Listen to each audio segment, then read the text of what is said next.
صباح الخير. يوميات وانت كمان بقاله 6 شهور وكام يوم. النهارده عندنا يوم مميز جدا عشان هشوف حبيبي وقلبي الزمالك، واول مره احضر ماتش الزمالك في الاستاد، وحاجه كده ايه يعني، حاسس باحساس حلو. يا رب يا رب الزمالك يكسب يا رب.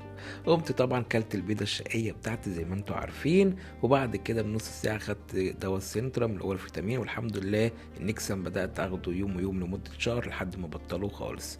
وبعد كده يا باشا كلت 90 جرام الحمد لله، وجبتي بعد 6 شهور 90 جرام، وخدت حصة النشويات بتاعتي اللي هي القلقاس والرز والكوكو. ودي يا باشا الوجبة بتاعتي بعد ما خلصت 90 جرام، وما عرفتش اخلصها اصلا وبطني وجعتني لان لسه معدتي مش واخدة على 90 جرام. طبعا قمت اتشيكت ولبست تيشيرت اعظم نادي في الكون. يا زمالك يا رب نكسب النهارده. بحبك بحبك قوي. قمت طبعا نزلت يا باشا على القهوه، قلت احبس كده بكوبايه شاي لحد ما صاحبي يجي، وبدات اخد سكر دايت وحلو جدا.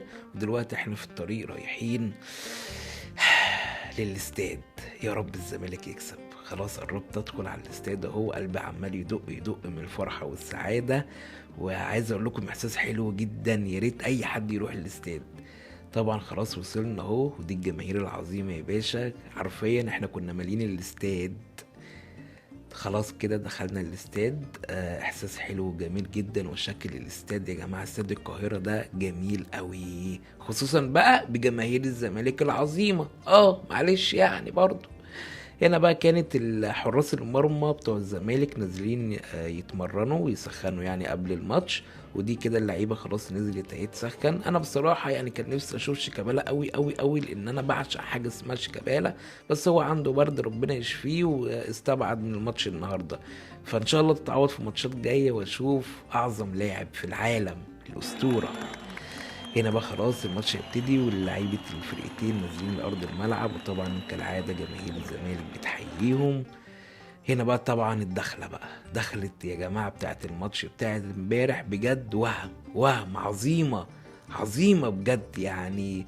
الشكل كان حلو، ومرسومة كمان الكونفدرالية، كاس الكونفدرالية، في حاجة حلوة. هنا طبعا بقى للأسف كان ميعاد وجبتي، وكنت المفروض اخد ثمرة بس ما كانش معايا، فخدت نص علبة عصير، وده غلط طبعا لان هو بيثبت الوزن وبيخلينا ممكن نتخن.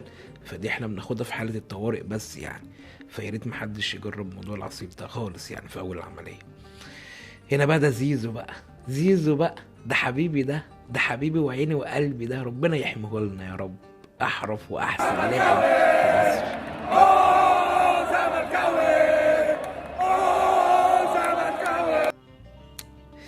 جوه طبعا الزمالك يعني نشف رقنا طبعا، بس الحمد لله احمد حمدي جاب جون عالمي عالمي. فالحمد لله. كالعاده سيناريوهات بقى. سامعين التشجيع والحلاوة. طبعا في نهاية الماتش اللعيبة راحت، وخصوصا زيزو، ومسك تيشيرت محمد مدحت الله يرحمه، وكان متأثر جدا، والجماهير كلها اترحمت على محمد مدحت. ألف رحمة ونور تنزل عليه يا رب. روحت وطبعا تعشيت البدايه الشقيه بتاعتي، وبعد كده خدت الكالسيوم. انا ما كنتش باخد كالسيوم من اول عمليه لان الكبسوله كانت كبيره قوي ما بعرفش ابلعها. فالدكتور في اخر متابعه كتب لي كالسيوم مصري كده بطعم الشوكولاته وحلو جدا مضغ، ويعني بجد حلو جدا. يا رب يكون الفلوج عجبكم. سلام.